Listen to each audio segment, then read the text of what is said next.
Yes, I believe we got them. Okay, fantastic. Well, good afternoon. Based on the arbitrary deadline that the Senate Republicans are currently talking about sticking to, we're in the last day of the special session. This is a choice, however. This is not necessary that it be the last day of the special session.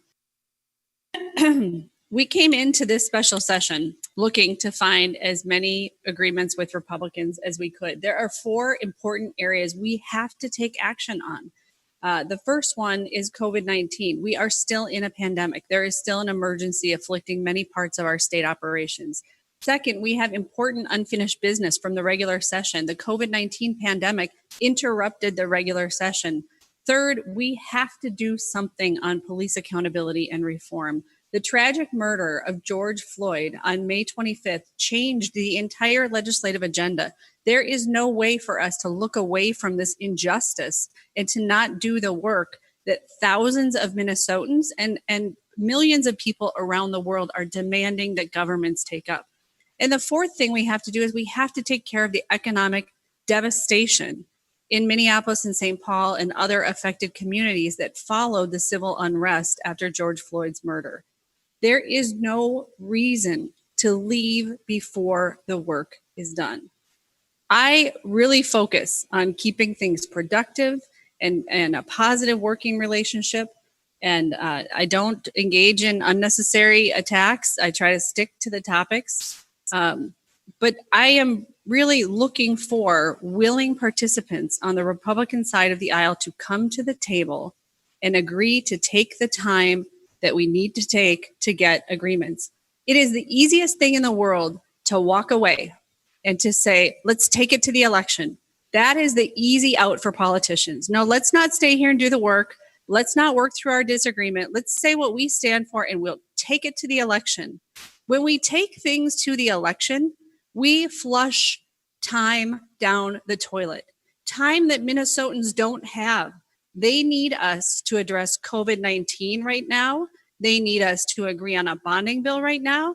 They need police reform and accountability right now. In fact, they needed it years ago. And the people in Minneapolis and St. Paul who had their buildings burned down through no fault of their own deserve for us to act right now.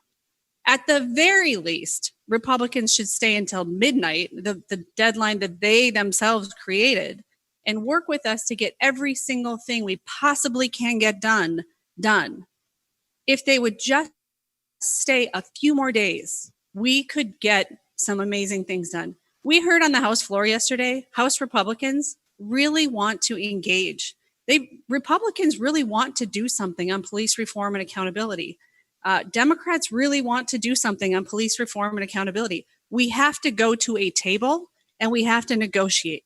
And negotiations entail give and take. Negotiations aren't, here's a list of the things that we're willing to accept. See you later if you don't do it the way we want to do it. Minnesotans deserve more from us. I really hope that the Senate will change its mind, the Senate Republican leadership will change its mind and decide to stay here in St. Paul until the work is done. This work is too important to walk away from right now. And with that, I'll turn it over to Majority Leader Winkler. Thank you. Good afternoon. As I sit in my office in the Capitol building, I look out over the front lawn and there really is nobody out there. And the concern I have is that people have turned out on the streets by the tens of thousands to demand change, but they don't come to the state capitol in St. Paul, perhaps because they don't think that we are capable of making a difference in their lives. They don't look for us for solutions. They're looking at other places. And fundamentally, the state legislature is where the most meaningful change can happen on police accountability, on reform, on rebuilding communities, on making sure that rural communities get investments that will help them make it through the COVID pandemic, help pay for childcare, help support veterans, and so many things that are on the table today. And of course, we can't disregard the fact that we've had 2 bonding sessions in a row, the regular session this year and the regular session last year, where we couldn't build projects for communities around the state and put people to work, frankly, because House Republicans were unwilling to come to the table and negotiate in good faith with us to get that done. So we are at a point this summer where the need is high around the state, where the expectations for action are great in Minnesota, but very few people are at the state capitol. And I think it's because they are concerned that we, or don't think that we can provide the solutions. We can. They are on the table. And just a few days from Senate Republicans being willing to stay and negotiate could make an enormous difference. If they're willing to stick around, we can start making progress on a lot of bills and where we have a lot of agreement. That then creates the momentum for us to be able to tackle the issues where we still need to make progress, but we have bigger disagreements. But walking away today, following through on this self-imposed deadline that has no meaning whatsoever other than creating an artificial deadline would really be selling us short. It'd be selling Minnesota short. And the House has come forward with major legislation that we have really worked hard to prepare.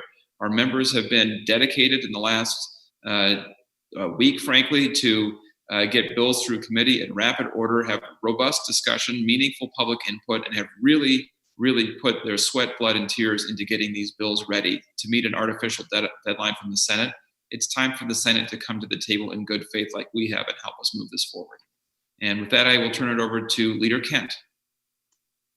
Thank you, Representative Winkler. Good afternoon, everyone. As we have all heard, today, Senate Republicans plan to adjourn the Senate. And unfortunately, it is just too soon to go home. On the Senate side, we have not finished our work yet. And it's impossible to see how we're going to get it done before this arbitrary deadline of what has been described as midnight tonight. There is, as you've heard, urgent and immediate work in front of us, like the need for a robust bonding bill that has gone through a very public process and is in, we think, very final stages of negotiation. And we know we need meaningful criminal justice reforms urgently. I am here to say that Senate DFLers very much want to stay in session and are asking to stay in session to get our work done.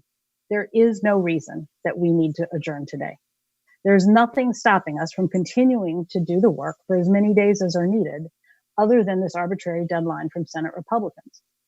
And as I look at this, I keep thinking about, how we often end budget years. Unfortunately, we have a constitutionally mandated deadline and we get pushed up against that, but we know we're getting close. So we stick around and we do the work to finish up the work of the people of Minnesota. And we believe that is what needs to happen here. There is momentum, there is progress, and to walk away right now is not going to help us get the work done we need to do. And worse yet, for the past 2 days, there hasn't been a single hearing nor session. That is valuable time we could have spent working out a robust bonding bill through committee hearings or holding hearings on the rest of the Posse Caucus criminal justice package. This, quite frankly, has been the special session in a nutshell. Republicans publicly offer lip service on their willingness to work with us, but then they ignore our emails, our phone calls, and ultimately the public process when it comes to doing the actual work. We saw this happen with our Senate members of the Posse Caucus and the Republican criminal justice reform bills. We've seen this with how they've completely shut Senate DFLers out of the process on a bonding bill. It is the last day of the special session, and they have yet to show us a bonding proposal. As Speaker Hortman mentioned before, Minnesotans pay our salaries year round, and they rightly expect us to do our work. Just because this work is hard and time consuming isn't an excuse not to do it. I really believe that's what we all signed up to do, and that's our obligation to the people of Minnesota. Today, as people across the state and nation recognize and observe Juneteenth, Senate Republicans are sending a loud message by choosing to pack up and leave before we finish the work that Minnesotans are expecting us to do. Black, Indigenous, and people of color have spent years fighting for justice. We can spend a little more than a week doing the same.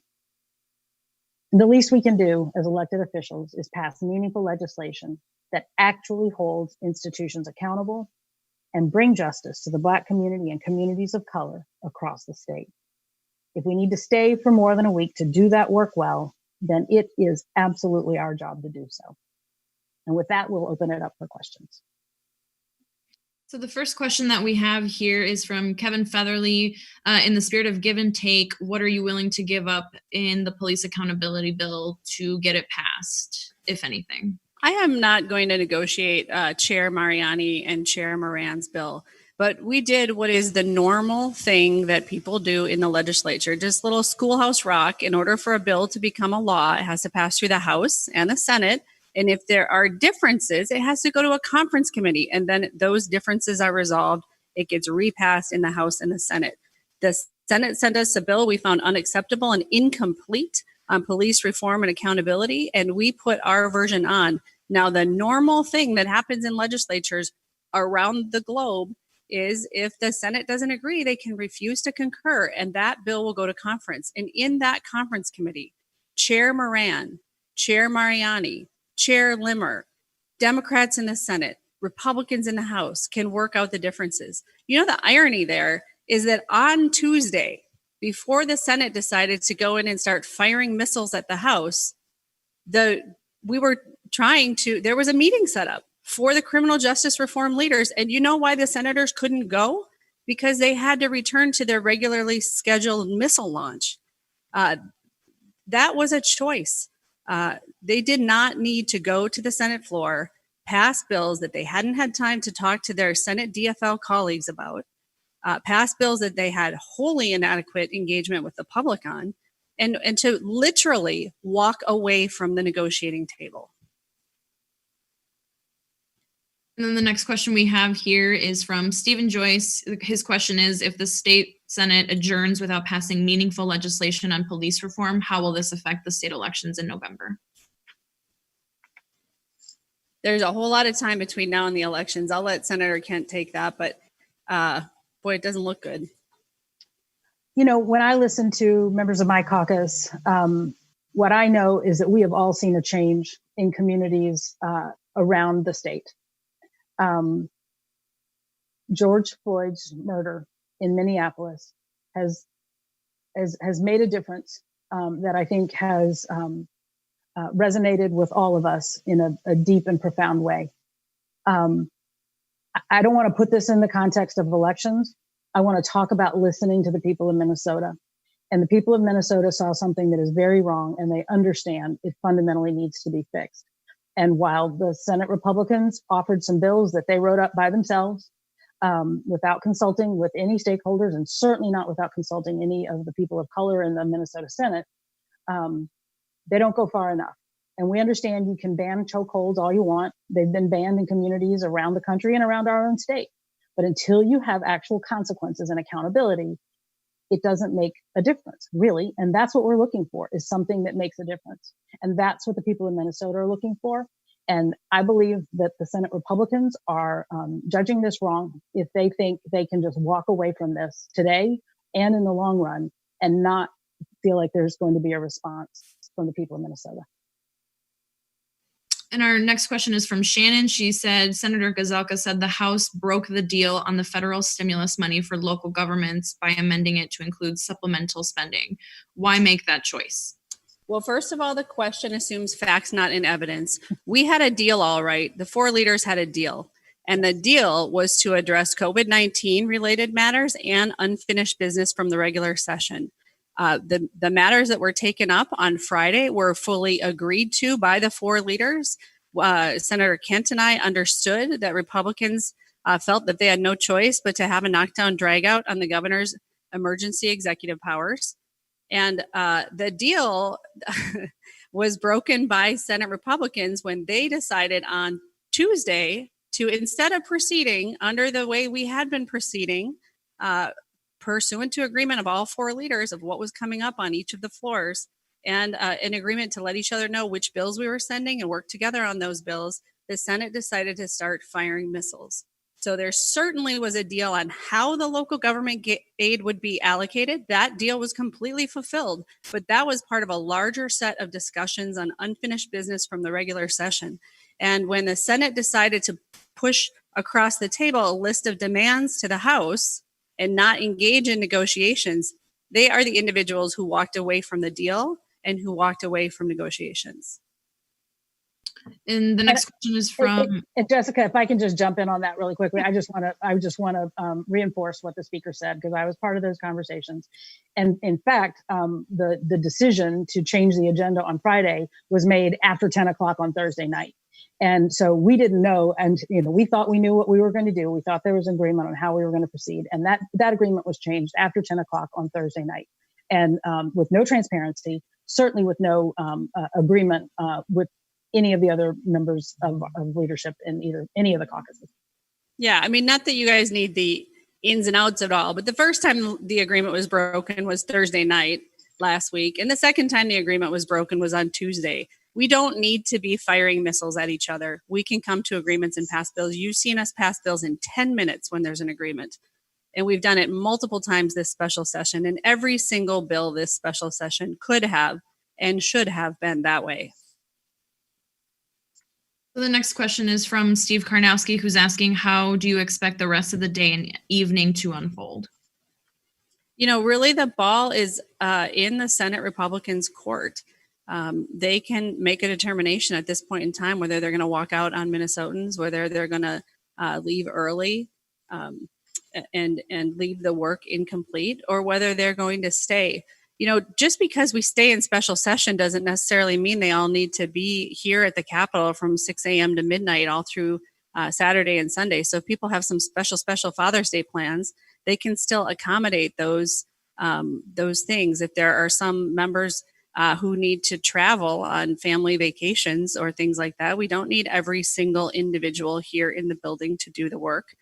The right thing to do is to stay in special session, because if the special session is adjourned, we have to start over. All the bills have to get reintroduced and start over. So it just prolongs the time that it takes to get to agreement. And we also know that the nature of these conversations and this process is that when you have momentum, you keep going, you keep pushing through till you get to the end. And to let up now, and the speaker's right, we can, and with Zoom, we can be very flexible and accommodating to make sure we have everybody available who needs to be in the conversations. But we should not let up at this point. And I can give Senator Gazelka some credit. Setting that deadline got everybody's butts in gear. And people have been working at a mad pace to get things done. So we are in good shape to get things completed. We just need a few more days. I think the governor actually suggested if we stayed until Tuesday, I think he suggested that yesterday. I believe if we stayed until Tuesday, we could get everything that's on the table wrapped up. If people bring a willingness to compromise to the table and not just a list of demands. The next question is from Walker Ornstein from MinnPost. He's saying, can you comment on the CCAP bill that raises tuition reimbursement rates? Representative Pinto says it's a deal with the GOP. Some have been hesitant to put new money in the program after fraud concerns.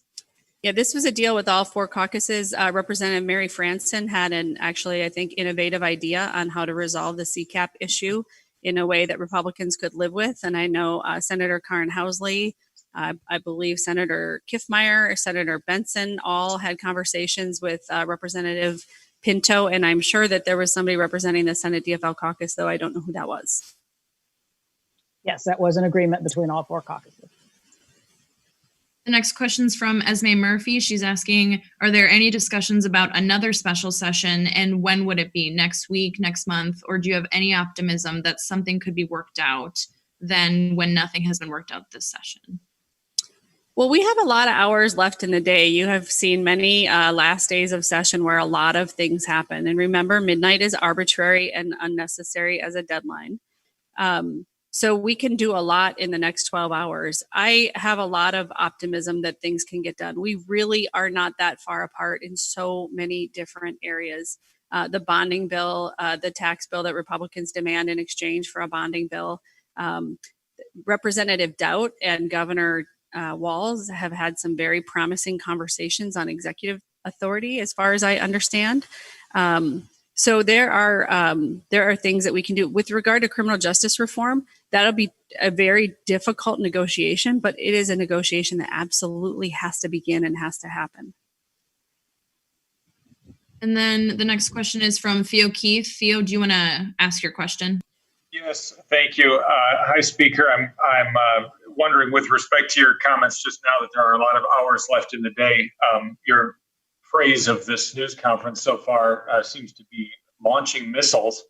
And so I'm wondering, are there any conversations going on right now about the police bills? I'm guessing not the bonding bill or the relief bill for the businesses in Minneapolis and St. Paul. Are there any negotiations, conversations, backroom talks? There are. My only involvement in the police reform and accountability negotiations right now is my continuing offer to buy food for the 8 members, 2 from each caucus, if they can find a room and get into it and start talking to each other. Earlier in the day, my offer was for donuts and coffee. At this point, it's still, whatever Bite Squad delivers. Apparently, it's free delivery Friday, so makes it easier for me. So there's conversations about those folks getting together, and they may even be together right now. I don't know. We've been pushing hard for that for at least the last 12 to 15 hours. There are continuing conversations on the COVID-19 local government aid bill, and you saw that there's many items in that bill that are agreed to by all caucuses. There's pieces of the supplemental budget that are critically important. Senator Limmer and Chair Mariani might not be agreeing on police reform right now, but before the regular session adjourned, they sent a letter signed by all 4 caucuses about how critical the Department of Corrections supplemental funding requests are. DPS has a supplemental funding request that is very critical, especially in light of the role that they played during the civil unrest. So there's a lot of conversations going on, unfortunately, mostly by text right now, but hopefully the 4 of us will be in a room, 5 of us will be in a room soon. Then the next question we have is from Peter Callahan. Peter, do you want to ask your question? Yeah, I do. Hi. Can you explain what the launching of missiles is? Are we just supposed to know that? Is that them passing their police reform bills, or is that something else? I don't know. Ryan Winkler has been very quiet. Ryan, do you want to explain launching missiles, or did Ryan have to go? Maybe Ryan had to go. Sorry, it's up to you. Okay. Yes, that's a phrase of art in the legislature when you send a bill to the other side as an aggressive maneuver. Senator Kent? Well, right. I don't need a definition of the term. I need to know what bills you consider to be missiles. I think almost everything they sent on Tuesday. I don't know if there was anything on Tuesday. I think they did send 2 things per agreement on Tuesday. I want to say it was Senate File 15 and Senate File 45, which are now signed into law. Well, 47 came over. I believe the missiles were the CARES Act LGA, sending that with no agreement. And then was it 5 different police reform and accountability type measures? And an education bill in the middle of the night that was confusing on the agenda in the Senate. And I had heard one of the missiles loaded in the launcher was vouchers, but I'm not sure if they actually did send vouchers over to us or not. We don't pay a lot of attention to voucher missiles coming from the Republican-led Senate. Okay, for the record, that was pulled from the agenda because apparently they didn't even have votes in their own caucus for that one. Can I ask a follow that isn't really a follow? Are you saying nobody on this call can say whether or not there is a police accountability working group meeting right now? I cannot tell you that. I can tell you that I have a very long series of texts about it that Chair Mariani and Chair Moran have been reaching out to the Senate to schedule something. They haven't heard anything back. Doubt would like O'Neill involved. O'Neill needs an hour to drive here. There's a lot of conversations, but right now the Senate, we're getting radio silence from the Senate GOP. Okay, so the next question that we have is from John Croman. He's asking, could one of the House leaders explain what was changed in the COVID funding bill and respond to minority leaders' complaint that it's deficit spending or money already spent? Sure. So when we were in the regular session, we started to spend Minnesota general fund dollars on COVID-19 response actions. Then the United States Congress sent the CARES Act, which had $1.87 billion, actually $2.1 billion for Minnesota. Some of the spending that we did is CARES Act eligible. So we can use CARES Act money to repay the general fund, and then we can use that general fund money to make expenditures that are not COVID-19 related. So we're repaying ourselves from federal money to do things that we can only do with state money. So one example is the Department of Corrections deficiency. You can only do that with state general fund dollars. The Department of Public Safety deficiency, you have to use state dollars. So what we did is we repaid the state general fund from the CARES Act in the bill that we just passed. And then we spent those recently repaid general fund dollars on general fund expenditures. I don't know if I made it any clearer, but feel free to unmute yourself and ask a follow-up. Okay, and then the next question we have, Tim Pugmire is asking, have you given up on a bonding bill? Not at all. Mary Murphy, Dave Senjum, Sandy Pappas, Dean Erdahl, they are like soldiers in the field. They are trudging along. They are just waiting for word from the commanders that there's a deal. And I really think that those fine 4 individuals working with all the members of their caucuses, because a bonding bill really involves everybody, could get us to a point where we have something to pass. I know that the Minnesota Department of Transportation has been engaged in the conversation and is working hard to figure out a way to get the trunk highway bonding in a manner that is pleasing to Senate Republicans and that the Minnesota Department of Transportation can also live with. So really extensive conversations on a bonding bill. I'm very hopeful about the bonding bill in a way I haven't been for a long time because Minority Leader Doubt and Governor Walz have had such good conversations in recent days and really both put their noses to the grindstone on how to resolve that impasse. And it looks like our last question here is from Esme again. She's asking, are you in agreement with the governor on making Juneteenth a holiday? And how do you feel about what appears to be a failure to not reach a deal on police reform on Juneteenth? Well, I think that we should pass a bill to make that a holiday today. I think all 4 caucuses should agree to suspend the rules, and that should be a bill that we get on the governor's desk this afternoon. I don't think there's a failure yet on police reform. I think walking out on Juneteenth is especially bad optics for the Minnesota Republican Senate. And hopefully they will reverse course on that and give peace a chance, give us a little bit more time.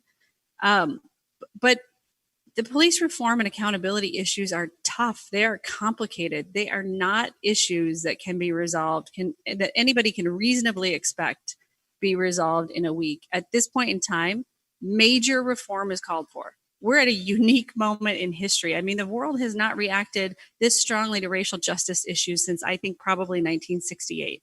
So we have to do something big, and that will take time. And so I don't think Minnesotans can realistically expect before the night is out that there will be a deal on that. There could be, but let's give it the time that it deserves and get it right. And then it looks like we do actually have one more question from John. He's saying the Senate majority has made a lot of comments about the police reform issue being more of a Minneapolis issue, that they don't want to do something that would affect all other police departments that are respected by their local communities. Any reaction? Yeah, I don't live in Minneapolis, and I know in my communities, the local leaders want to make sure that there is accountability when there are performance problems in their workforce, in law enforcement. This is not unique to Minneapolis, and anyone who thinks it is truly missing the point here. This is a bigger conversation, and it does potentially affect every community across the state of Minnesota. Philando Castile was not shot to death in Minneapolis, and he was not shot to death by a Minneapolis police officer. Commissioner Harrington and Attorney General Ellison have said over and over and over again that 60% of the cases have been in greater Minnesota. They spent the time working. Senator Ingebrigtsen was on that panel. Representative Moran was on that panel. And after all the work that Harrington and Ellison did, they said one eye-opening thing was how much more of an issue this is in greater Minnesota than in the Twin Cities. All right. So I think that was our last question. Thank you, everybody. Thank you. See you later.